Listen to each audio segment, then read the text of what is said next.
The day has arrived. Jesus has arrived in Jerusalem. Today is Palm Sunday, the day of the Great Green Parade, the start of Holy Week. Later this afternoon, if you come back at 5 o'clock for our fellowship dinner for the Reader's Theater, you'll hear the whole of Mark's Gospel from beginning to end, the whole story in context. What we see this morning is Jesus and his disciples finally arriving at their destination, arriving ready to confront their destiny. The story has been circling around Jerusalem from the very beginning, which is not surprising since in Jewish thought Jerusalem was the center of the world. The tug of that holy city of David has been felt all through Mark's Gospel. Early on, the scribes from Jerusalem went up to Galilee to question Jesus. The Pharisees and teachers of the law from Judea were on hand. At every stop along the road, they were there. As Jesus preached in the villages, as he healed the people, as he fed the crowds by the sea, they were always there with their questions. The first complaint from the scribes took place when Jesus had healed a paralyzed man, that one who had been let down on a pallet in the middle of a crowded house. But because Jesus told the man that his sins were forgiven, the scribes got upset. That's a blasphemy. Who can forgive sins but God alone? Their next complaint was that Jesus was eating and drinking with tax collectors and sinners. Yes, scribes and Pharisees representing Jerusalem have been circling around Jesus like a school of sharks since the start of his ministry. They've joined forces first with King Herod's people in hopes of destroying Jesus' movement. Mark tells us the scribes who came down from Jerusalem were saying that Jesus was possessed by Beelzebul. He was by the prince of demons that he was casting out demons. Mark then tells us the Pharisees, with some of the scribes who had come down from Jerusalem, saw that Jesus' disciples ate with unwashed hands. Now to them, that's not just a matter of poor hygiene, but of ritual defilement. They had not purified themselves in accordance to the traditions of the elders. Mark 7. Well, by now, Jesus has about had it with these negative naysayers from the capital city, with all their picky, petty, rule-keeping ways. He said to them, and I quote, "Well did Isaiah prophesy of you, hypocrites. This people honors me with their lips, but their hearts are far from me. In vain do they worship me, teaching as doctrines the principles of men. You leave the commandments of God, but you hold fast to the traditions of men." Unquote. Yes, these teachers of the law in Jerusalem, probably some of the best scribes and Pharisees in all of Judea, were upset with Jesus. He was a nonconformist. Mark tells us the Pharisees came and began to argue with Jesus, seeking from him a sign from heaven to test him. As in Mark chapter 8. So Jesus cautioned his disciples and he said, "Take heed, beware of the leaven of the Pharisees and the leaven of Herod." You see, just one pinch of their perspective, their divisive and argumentative point of view, their legalism, their insistence on public piety, it'll spread like yeast through the dough, and your whole religious viewpoint will be adversarial. You'll start to be against each other. It's at this point Jesus decides it's time to confront Jerusalem. He's going to leave Galilee and head south. Mark tells us that Jesus began to teach his disciples that he must suffer many things, to include being rejected by the elders and the chief priests and the scribes in Jerusalem, and to be killed, and after 3 days to rise again. Jesus said this plainly. Mark chapter 8, verse 31. The first time that Jesus pointed them toward Jerusalem and the stiff opposition that they were going to encounter there, Peter refused to believe it. He even rebuked Jesus for thinking that things would go badly for them in the capital city. The second time, Jesus told him that he would be delivered into the hands of men who would kill him.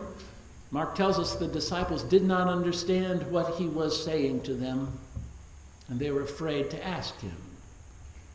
That was Mark 9:32.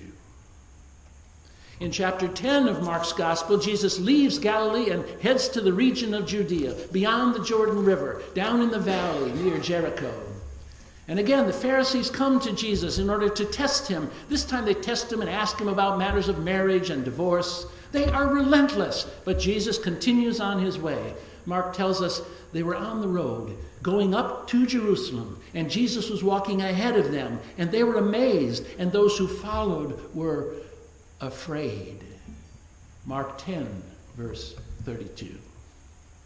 For a third time, Jesus tells his disciples, get ready for what's going to happen to him, saying, behold, we are going up to Jerusalem, and the Son of Man will be delivered to the chief priests and the scribes, and they will condemn him to death and deliver him to the Gentiles, to the Romans. And they will mock him and spit on him and scourge him and kill him. And after 3 days he will rise.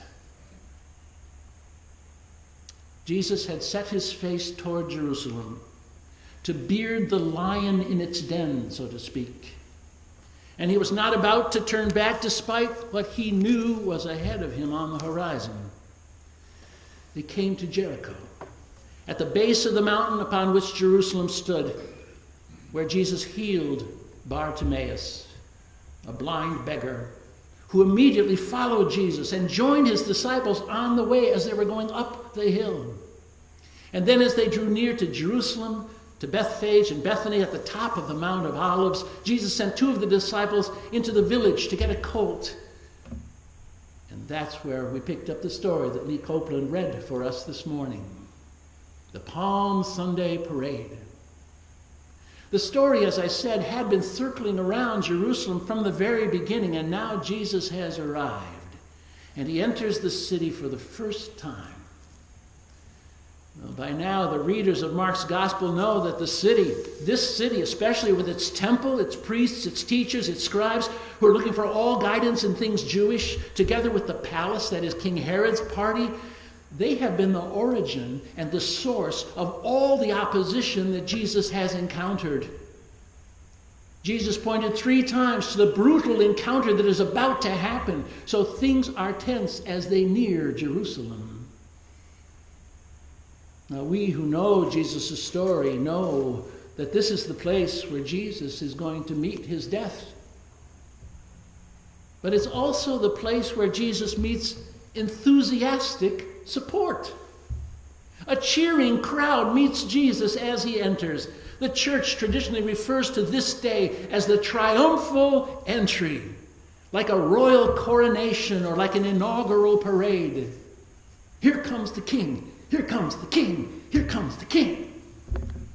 An enthusiastic crowd greets Jesus and his followers as they arrive here at the very center of Jewish hope and history, especially since the Passover celebration was approaching. Huge crowds were expected to be there at that festival. But this is really nothing new for Jesus. After all, he has drawn huge crowds from the very beginning, way back in Capernaum. He spent all night healing people in Peter's mother-in-law's house. And then the same thing happened in every village thereafter. They brought all the crowds of people to him. Huge crowds, 4,000 people. 5,000 people at a time were clamoring for Jesus. And he healed them and he fed them, right? Everywhere Jesus went, crowds have followed him, and they've crushed together inside houses. They've raced ahead to meet Jesus, and now they seem to have simply crystallized around Jesus on the edge of Jerusalem, on the Mount of Olives, calling out, God, save them, Hosanna. It strikes me up to this point that the crowd has always been a positive, supportive group who respond to Jesus with faith and joy. The crowd is on his side. The crowd is keeping him safe. It's always been individuals who have responded negatively. In Mark's Gospel up till now, and especially now, in the Palm Sunday parade, the crowd has high hopes for Jesus. Hosanna means in Hebrew, God saves. God save us. Hosanna. Blessed is he who comes in the name of the Lord was a quote right out of Psalm 118, verse 26. Blessed is the kingdom of our father David that is coming. Clearly, a claim of royal lineage, rulership. Hosanna in the highest, as our banner says. Hosanna in the highest. The city is abuzz with expectations for Jesus. Maybe he's going to start something here. Maybe even he's going to claim the throne. I'm sure that Jesus' disciples much prefer this acclamation of the crowd with all of its positive energy in contrast to all those negative warnings that Jesus gave them about how badly they were going to be treated. I mean, just look, the crowd is with you, Jesus. Up until now, up to this point, the crowd has always been part of Jesus' strength. It's been his safety. It's been his cheering section. Palm Sunday captures that, and the church celebrates that. And we tell that story. And most of us will jump till next Sunday, Easter, and we'll tell another Happy Duty story, right? Skip over Holy Week. Skip over what's really on the horizon. What Jesus has come to do. See, there's something coming this week, this Holy Week, which will turn the crowd against Jesus. That's totally unexpected in the Gospel of Mark. They've always been there for him, with him, like us, right?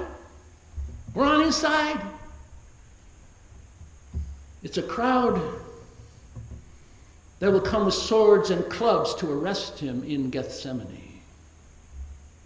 It is a crowd that gets stirred up against Jesus in Mark 15 so that Barabbas was released instead.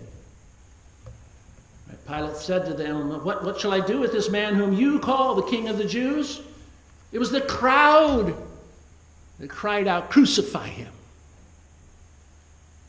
And Pilate said to them, why? What evil has he done?